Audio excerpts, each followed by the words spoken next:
할렐루야. 오늘 함께 보실 하나님의 말씀은 창세기 22장 14절 말씀입니다. 창세기 22장 14절 말씀 우리 같이 함께 천천히 한 목소리로 합독하시겠습니다. 아브라함이 그 땅 이름을 여호와 이레라 하였으므로 오늘날까지 사람들이 이르기를 여호와의 산에서 준비되리라 하더라. 아멘. 오늘도 하나님의 은혜와 평강, 하나님의 사랑이 넘치기를 축복합니다. 이 창세기 22장은 우리에게 있어서 너무나도 유명한 말씀이죠. 이삭을 번제로 드리라. 이렇게 하신 그 믿음의 시험입니다. 이 믿음의 시험을 다루고 있고 여호와 이레라고 하는 우리가 가장 많이 사용하는 단어 중에 하나인 그 용어가 등장하지요. 자, 이 말씀을 통해서요, 우리는 아브라함이 왜 믿음의 조상이 되었는지를 우리가 여기서 확실히 볼 수가 있습니다. 오늘 말씀의 시작은 이런데 1절 말씀 함께 보시겠습니다. 그 일 후에 하나님이 아브라함을 시험하시려고 그를 부르시되 아브라함아 하시니 그가 이르되 내가 여기 있나이다. 자, 이렇게 말씀합니다. 하나님이 아브라함을 시험하시려고. 자, 이렇게 시작해요. 자, 일반적으로 시험한다라고 하는 건 이 어떤 사람의 실체가 뭔지를 검증하는 걸 말합니다. 그리고 이러한 일은 여러 가지 그 어려움과 고난을 가져오게 돼 있어요. 다니엘과 그 친구들에게도 이러한 시험이 있었고요, 욥에게도 이러한 시험이 있었습니다. 하나님은 출애굽의 과정에서도요 이스라엘을 시험하셨어요. 이 모든 시험의 목적은 그들이 하나님의 뜻에 따라오는지를 알아보려고 하시는 거고, 또 그들을 이 하나님을 따르는 자들로 만드셔서 이 결국에는 그들이 복된 민족이 되게끔 하시기 위함이었다라는 거예요. 여러분, 하나님은 여러분들을 복 주시길 원하시지 여러분들을 망하길 원하지 않으십니다. 그렇기 때문에 하나님께서 이끌어 가시는 그 끝에는 결국에는 우리에게 향한 하나님의 사랑과 복이 있음을 믿어야 됩니다. 자, 오늘의 시작도 바로 이 아브라함을 시험하시려고 부르셨습니다. 아브라함이 이 하나님의 백성의 조상으로서, 믿음의 조상으로서 서게 하기 위해서 그가 하나님께 어떻게 하는지 그의 믿음을 확인하고 싶어 하셨어요. 하나님 꼭 그러신 것 같아요. 복 주시기 전에 이 사람이 이 복 주시기 전에 복 받을 만한 그릇이 되는지를 좀 확인해 보시는 것 같아요.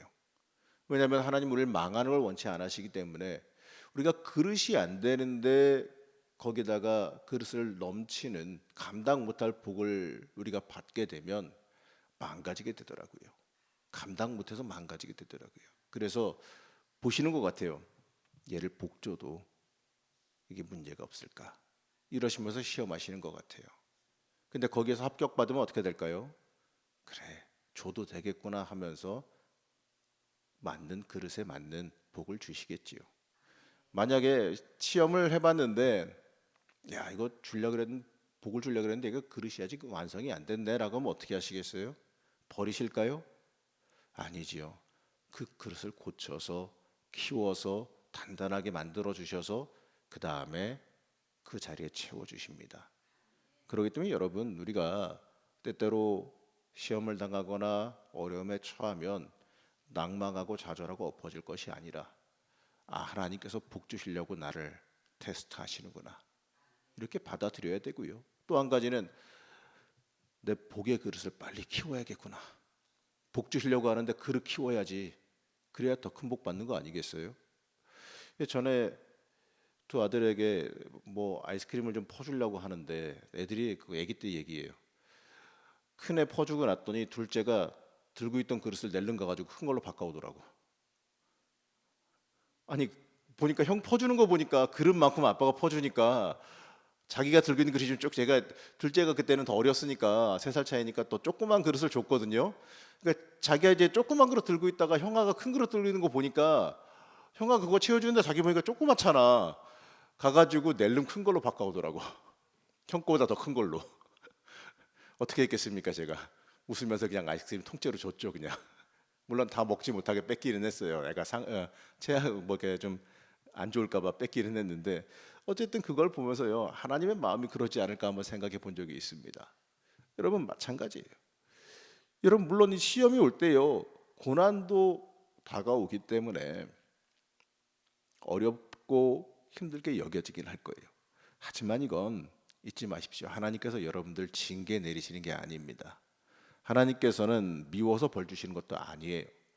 미워서 벌 주면 그냥 죽이지 뭘 이렇게 벌을 주고 앉아 있어요. 그렇잖아요. 그냥 치워버리면 되는데 고쳐 쓰려고 복 주려고 하니까 시험하시고 혼내시고 얼르고 달래서 만드시는 거예요. 여러분 하나님은요 하나님의 복 주시기에 합당한 자격을 확인하길 원하십니다. 원래 사람은 고난이 와야 그 믿음의 뿌리를 확인할 수 있는 거거든요. 이 고난과 어려움이 다가와야 그 사람의 본질이 드러나게 돼 있습니다. 하나님께서는 이 아브라함의 신앙의 본질, 그의 뿌리를 확인하길 원하셨어요. 하나님께서는 여러분에게도요 믿음의 뿌리를 보기 원하실 수 있습니다. 얼마나 단단하냐, 흔들리지 않고 잘 뿌리가 내렸느냐. 우리를 그러할 때 하나님께서 우리의 믿음을 보여드려야 될 것이고 철저히 순종하는 자리에 설 수 있어야 됩니다. 하나님께서 아브라함에게 이렇게 말씀하시는데 2절 말씀입니다. 함께 읽겠습니다. 여호와께서 이르시되 내 아들 내 사랑하는 독자 이삭을 데리고 모리아 땅으로 가서 내가 내게 일러준 한 산 거기서 그를 번제로 드리라. 자, 이 말씀 보면 이렇게 생각할 수 있어요. 아니 100세가 돼서 나을 때까지 힘들게 안 주시다가 이 100세 때가 돼서나 힘들게 주시고 나서 힘들게 줄 때는 언제고 이제 이렇게 뺏어 가시나. 사람의 기준으로는 충분히 할 말이 있죠. 사람의 기준이 이렇게 말할 수 있어요. 치사하게 줬다 뺐냐 이렇게 얘기할 수 있을 겁니다. 그런데 이러려고 주시냐고 물어볼 수 있을 텐데 하지만 여기에 대해서 아브라함은 이렇게 대답해요. 3절 말씀인데요. 우리 함께 읽겠습니다. 아브라함이 아침에 일찍이 일어나 나귀의 안장을 지우고 두 종과 그의 아들 이삭을 데리고 번제에 쓸 나무를 쪼개어 가지고 떠나 하나님이 자기에게 일러주신 곳으로 가더니 성경에서는 아브라함은 말 한마디 안 했어요. 어떤 말도 안 하고 행동을 했습니다. 하나님께서 그 전날 얘기하셨어요. 뭐 아침 일찍 얘기하신 것 같지는 않아요. 보니까 아침에 그 얘기를 들으니까 이삭은 그냥 하나님 왜요? 내 아들을 왜요? 이런 말도 안 했어요. 그냥 아침에 먼 길 가야 되니까 일찍이 일어나서 또 준비해서 떠났습니다. 이게 아브라함의 대답이에요. 이 아브라함은 무려 사흘길을 걸어가야 되는 곳입니다. 그곳으로 향합니다. 이 아브라함은 하나님의 부르심에 순종으로 응답해요. 우리 한번 따라해 볼까요? 순종. 맞습니다. 아브라함은 순종으로 응답했어요. 가장 좋은 대답은 말이 아니라 순종입니다. 사실 하나님께서 우리를 인도하시는 방법은 때때로 우리가 이해하지 못할 때도 많죠. 하나님께서 왜 이렇게 우리를 이끌어 가시는지 우리가 알지 못할 때도 많이 있습니다. 근데 중요한 건 말이죠. 우리가 왜 그러시는지 그 이유를 아는 게 아니라 하나님께서 왜 그러시는지 그 이유 따져 물어 알아서 뭐 하려고요? 바꿀 수 있어요? 그거 안다 그래서 뭐 내가 뭐 어떻게 대비할 수 있어요? 하나님의 뜻을? 그게 아니에요. 하나님 왜 그러십니까? 이렇게 물어보고 싶을 수는 있지만 굳이 물어볼 필요가 없어요. 우리가 하나님의 이끄심에 순종하냐 순종하지 못하느냐가 중요한 거기 때문에 그렇습니다. 아브라함은 하나님의 계획을 알고서 순종한 게 아니에요. 근데 어떻게 보게 되면 알면 순종하기도 어려울 수도 있어요. 알면 너무 힘들어서 이런 말을 하더라고요. 멋모르고 따라가면 가는 거라고. 이게 맞아요. 하나님께서 이끄시는 대로 그냥 그래 그냥 하나님이 이끄시는 길이지 하고 믿음으로 가게 되면 나중에 돌아보면서 야 이거 내가 어떻게 이렇게 따라왔냐 내 스스로 대견하는 날이 있을 수 있어요. 야 복받을 만하다. 하나님께서 주실 만하네. 이렇게 뿌듯한 날이 있을 수 있습니다. 교만 떨라는 건 아니에요. 하나님의 명령이니까 아브라함은 순종한 거예요. 사실 하나님께 순종하는 것은요 여러분 조건을 붙이는 게 아닙니다. 하나님께 순종하는 건 계산도 필요 없어요. 내가 할 수 있는지 없는지를 따지는 것도 아니에요. 따르겠다는 순종과 행함이 중요한 겁니다. 이제 10대 중반쯤 된 이삭이 아버지와 함께 산에 오르며 물어봅니다. 아버지, 번제할 어린 양이 어디 있습니까? 충분히 물어볼 수 있는 말이죠. 이제 뭐 10대 중반쯤 되면은 이제 어느 정도 등치도 크고 뭐 배운 것도 있고 그때 당시에는 어느 정도 일도 감당할 사람이었으니까 가면서 나도 아버지 제사 드리는 거 봤을 때 하나님께 예배 드리는 거 봤을 때 재물을 가지고 올라가는데 재물이 없네? 물어볼 수 있습니다. 아들 이상의 입장에서는 아니 아버지가 이거 딴 걸 빼먹어도 그렇지 어떻게 하나님께 드릴 재물을 빼먹어 이렇게 생각할 수 있어요. 여기에 대해서 아브라함은 8절에서 이렇게 말하는데 우리 함께 보시겠습니다. 아브라함이 이르되 내 아들아 번제할 어린 양은 하나님이 자기를 위하여 친히 준비하시리라 하고 두 사람이 함께 나아갔어. 자, 이거는요 하나님께서 이상 말고 다른 제물을 준비하셨을 거다 이런 믿음이 아닙니다. 이 성서 해석학자들 이걸 갖다가 이렇게 해석해요. 아브라함이 하나님께서 이삭을 죽은 자 가운데에서 다시 살리실 것이라 이렇게 믿었다라는 겁니다. 히브리서 11장 9절에 보게 되면 그가 하나님이 능히 이삭을 죽은 자 가운데서 다시 살리실 줄로 생각한지라 이렇게 말합니다. 이 아들과 나누는 아브라함의 대화를 보면 아들과 아버지의 사이가 굉장히 관계가 좋았던 걸 알 수 있죠. 그럼에도 아브라함은 하나님께서 이끄시는 것에 순종하는 게 중요했어요. 자신이 이 존재하는 모든 것이 하나님의 뜻을 위해서라는 걸 너무나도 잘 알았기 때문에 그렇습니다. 그 믿음이 이 10절에서 망설이지 않고 재물인 아들을 잡으려고 그럽니다. 근데 재밌는 거는 11절의 말씀인데요. 이 11절의 말씀은 여러분 그냥 문자 그대로 읽지 마시고 굉장히 다급한 사람, 당황한 사람의 입장에서 한번 읽어보시기 바랍니다. 11절 말씀입니다. 함께 읽겠습니다. 여호와의 사자가 하늘에서부터 그를 불러 이르시되 아브라함아 아브라함아 하는지라 아브라함이 이르되 내가 여기 있나이다 아멘. 이 아브라함을 부른 이 부르심을 그냥 뒷짐지고 아브라함아 아브라함아 이렇게 부르는 게 아니에요. 급하게 야야야야 멈춰 이렇게 막 소리 지르는 걸로 보셔야 됩니다. 이 긴박성 가지고 부르는 거예요. 아브라함이 거침없이 그냥 아들 잡으려고 그러는 겁니다. 망설이지도 않고 하나님 명령이니까. 그러니까 하나님께서 어쩌면 천사시켜서 야야 쟤 막어 이러면서 갑자기 놀라서 긴급하게 멈추신 거예요. 이제 이어서 말씀하십니다. 12절 말씀 보시겠습니다. 사자가 이르되 그 아이에게서 내 손을 대지 말라. 그에게 아무 일도 하지 말라. 내가 내 아들 내 독자까지도 내게 아끼지 아니하였으니 내가 이제야 내가 하나님을 경외하는 줄을 아노라. 이게 뭐겠어요? 하나님께서 시험해 봤더니 합격이라는 거죠. 사자가 이르되 야 하지마 손대지 마 칼 치워 이러면서 놀래는 거예요. 야 저거 진짜로 저 진짜로 잡네 이러면서 놀래는 겁니다. 그러면서 야 너한테 그렇게 소중한 백세에 낳은 하나밖에 없는 그 독자까지도 그렇게 나한테 내가 달란다고 아끼지 않고 주려고 하는 걸 보니까 네가 진짜 믿는 줄 알겠구나 이러시는 겁니다. 하나님은 아브라함이 하나님께서 어떠한 일을 시켜도 하나님의 명령이라면 순종한다는 걸 확인하신 겁니다. 하나님께서 원하시는 일은 그가 가장 소중히 여기는 아들 뺏는 일이 아니에요. 하나님께서는 무엇보다도 이 하나님을 가장 중요시하는 믿음 보기를 원하셨어요. 하나님 중심의 순종 보기를 원하셨다는 겁니다. 우린 여기서 이 아브라함과 함께 이삭의 믿음도 봐야죠. 충분히 도망갈 능력이 있어요. 아버지가 칼 들고 묶으려고 그럴 때 아버지가 미쳤나 하고선 도망갈 수 있습니다. 10대 중반이에요. 근데 하나님을 향한 믿음으로 제물로 죽음을 순순히 받아들인 이삭의 믿음도 봐야지요. 사랑하는 성도 여러분, 가장 중요한 건요, 하나님께서 우리 믿음 보기를 원하신다는 거예요. 우리는 우리 인생에서 무엇이 가장 중요한지, 우리가 무엇을 순종하며 따라야 되는지, 혹시 내 뜻과 내 욕망에 일치되는 것만 따르고 순종하려고 하진 않았는지 돌아봐야 되는 겁니다. 하나님께서 우리의 인생길 이끄시고 예비하기를 원하세요. 근데 그 예비하심의 길이 우리의 뜻이나 생각과 다를 수 있어요.